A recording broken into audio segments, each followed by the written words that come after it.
ආයිබෝවන් කියලා පිළිගන්නවා ඔයාලව හරිත ලෝකයට. අපි හැමදාම හිතුවේ සබාදහම කියන්නේ අපිට ඕනෑ විදිහට පාලනය කරන්න, අපිට ඕනෑ විදිහට සූරා ගන්න පුළුවන් දෙයක් කියලා. හැබැයි වැරදුනේ එතනයි. දැන් අපේ ඉස්සරහට ඇවිත් තියෙනවා දෙවන්ත තර්ජනයක්. ඒකට කියන්නේ එල් නිනෝ කියලා. මේක නිකම්ම නිකන් රූපවාහිනී ප්‍රවෘත්ති වල යන දිනපතා කාලගුණ වාර්තාවක් විතරක් නෙමෙයි. මේක අපේ බත්පතට, අපේ දරුවන්ගේ අනාගතයට සහ මේ පොළොවේ අපේ පැවැත්මට එල්ල වෙලා තියෙන මාරාන්තික අභියෝගයක්. දේශගුණික විපර්යාසයත් එක්ක අද මුළු ලෝකෙම වගේ අපේ පුංචි ශ්‍රී ලංකාවත් බරපතල තර්ජනයකට මුහුණ දීලා තියෙනවා. ඒ තමයි එල් නිනෝ දේශගුණික රටාව. පැසිෆික් සාගරයේ ජලයේ උෂ්ණත්වය ඉහළ යාමත් එක්ක ලෝකයේ කාලගුණය සම්පූර්ණයෙන් වෙනස් කරන මේ ස්වභාවික සංසිද්ධිය ලංකාව වගේ කුෂිකාර්මික රටකට ඇති කරන්නේ සුළුපටු බලපෑමක් නෙමෙයි. ඉතින් මිත්‍රවරුනි, අධික උෂ්ණත්වය, දැඩි නියඟය සහ නිසි කලට වැසි නොලැබීම නිසා අපේ වටිනා පරිසර පද්ධතිය වගේම රටේ බත්පත සපයන ගොවිතැන අද ලොකු අනතුරක තියෙන්නේ. ඉතින් මේ එල් නිනෝ තත්ත්වයේ හමුවේ අපේ පරිසරයත් ගොවිතැනත් රැකගන්නේ කොහොමද? අද අපි කතා කරමු ඒ ගැන.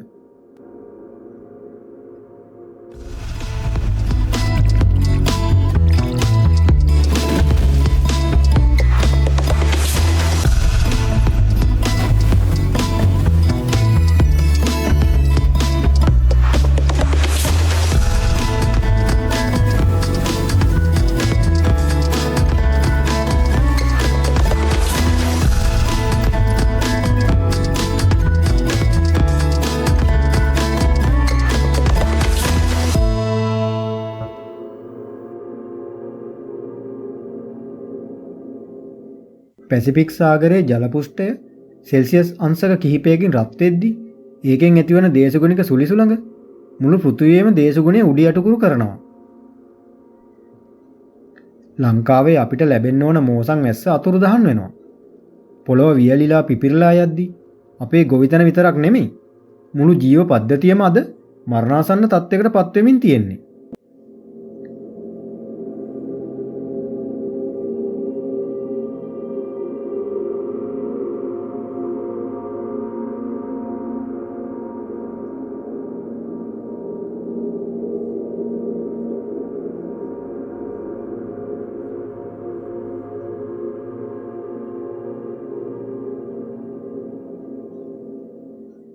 මේක සෙල්ලමක් නෙමෙයි. භූගත ජල මට්ටම ශීඝ්‍රයෙන් පහළ යනවා. අපේලින් හිඳෙනවා. වනාන්තර වියලී යාම නිසා ලැබුගිනි ඇතිවීමේ අවදානම ඉහළ යනවා. ජල උල්පත් සිඳී යාමෙන් වනයේ ඉන්න අසරණ සතුන්ට බොන්න වතුර බිඳක් නැති වෙනවා. සත්තු ගම් වදින්න ගන්නවා.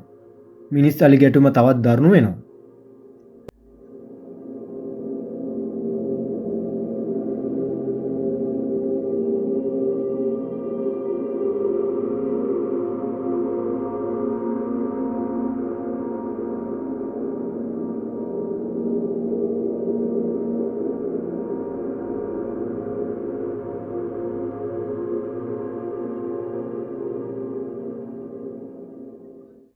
අනිත් පැත්තෙන් අපේ කුෂිකර්මාන්තය කුඹුරු සහ වගාවෙන් පාළු වෙනවා. උෂ්ණත්වයේ ඉහළ යාම නිසා වගාවන්ට වැළඳෙන රෝග සහ පලිබෝධ හානි ශීඝ්‍රයෙන් වැඩි වෙනවා. බෝගස් වෙන්න 30කින් 40කින් විතර කඩා වැටෙද්දී රට ඇතුලේ ඇති වෙන්නේ මොන වගේ ආහාර හිගයක්ද? හාල් එළවලු මිල අහස උසට යද්දී සාමාන්‍ය මිනිහෙක් කොහොමද ජීවත් වෙන්නේ? ඉතින් අපි මොකද කරන්නේ? වැස්ස වහිනකන් අහස දිහා බලන් අඬන්නද? නැත්තම් හැමදේම රජයට හෝ දේශපාලකින්ට බැන අතෑරලා දාන්නද? මේ අසිරිමත් සබාදහම කාගෙන්වත් පරිගන්නේ නැහැ. සබාදහම කරන්නේ අපි වපුරපදේ අපිට නෙලා ගන්න දෙන එක විතරයි. අපි මේ ඇත්තට මුහුණ දෙන්න ඕනේ. තවදුරටත් අපිට නිදාගෙන වගේ ඉන්න බෑ. අපේ පරිසරයයි ගොවිතැනයි බේරගන්න අපි වහම මොන හරි කරන්න ඕනේ. පළමුවෙන්ම කරන්න ඕන වැදගත්ම දේ තමයි අපේ ගොවිතැන නවීකරණය කිරීම. මිත්‍රවරුනි, තවදුරටත් අපිට පරණ විදිහටම වතුර නාස්ති කර කුඹුරට වතුර පුරවා ගොවිතැන් කරන්න බෑ. අපි බින්දු ජල සම්පාදනය, සහ ඉසින ජල සම්පාදනය වගේ විද්‍යාත්මක සීමිත ජල කළමනාකරණ ක්‍රමවලට යා යුතුමයි. පසෙන් වතුර වාෂ්ප වෙලා යන එක නතර කරන්න පස වටා වසුන් යෙදීම හැම ගොවියෙක්ම අනිවාර්යයෙන්ම කරන්න ඕනේ.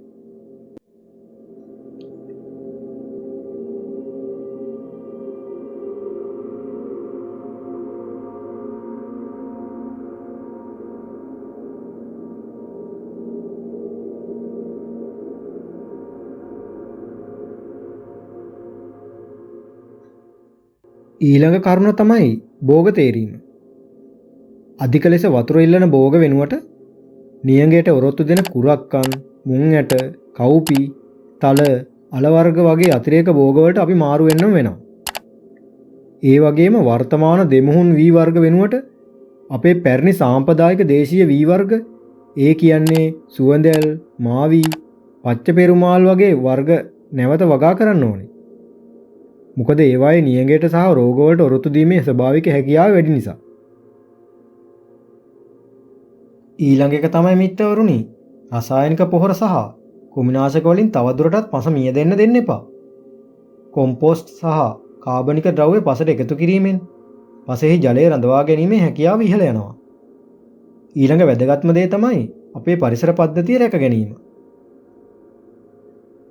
ගහකොළ නැති තැනක වතුර රැඳෙන්නේ නැහැ. වතුර නැති තැනක ජීවයේද නැහැ. අපේ මුතුන් මිත්තන් අපිට ඉතුරු කරපු ලෝකයේ විශිෂ්ටතම වාරි තාක්ෂණය. ඒ කියන්නේ එල්ලංගාව් වැව් පද්ධතිය. වහාම ප්‍රතිසංස්කරණය කරන්න ඕනේ. වැව් වල රොන් මඩ ඉවත් කරලා ජලධාරිතාව වැඩි කරන්න ඕනේ. හැම කෙනෙක්ම තමන්ගේ නිවසාවට වගාබිම් මායිම් වල විශේෂයෙන්ම ජල උල්පත් ළඟ මී, කුඹු, කරඳ වගේ ජලය රකින්න සෙවන දෙන ගස් වවන්න ඕනේ. ගස් වැවීම කියන්නේ විනෝදාංශයක් නෙමෙයි. ඒක අපේ උස්ම රැක ගන්න කරන ආයෝජනයක්. ඒ වගේම ජලනාස්තිය අවම කිරීම. පෞද්ගලික මට්ටමින් නිවෙස්වලදී අපි කොයිතරම් වතුර නාස්ති කරනවද? නෑමට, රෙදි සේදීමට ගන්නා ජලය අපතේ යවන්නේ නැතුව ගෙවතු වගාවට යොදවන්න.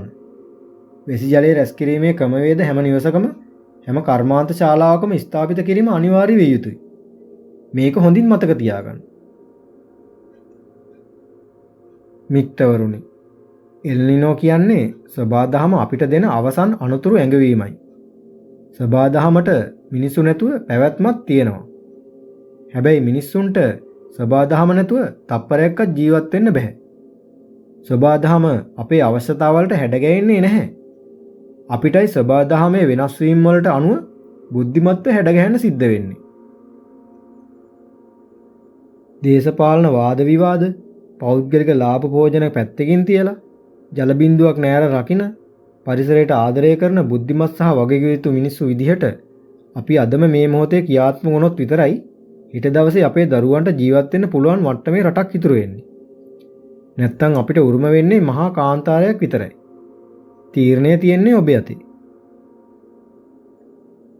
ඉතින් මිත්‍රවරුනි, අද වීඩියෝ එක ගැන ඔයාලට මොකද හිතෙන්නේ? පහලින් කමෙන්ට් කරන්න. ඒ වගේම වීඩියෝ එකට ලයික් කරලා යාළුවන්ටත් බලන්න ෂෙයා කරන්න. මේ වගේම වටිනා වීඩියෝ එකක් ලබන සතියේ තරන් එනකම් පරිස්සමෙන් සතුටින් ඉන්න. එහෙනම් ගිහින් එන්නම්. සුබ දවසක් ඔයාලට.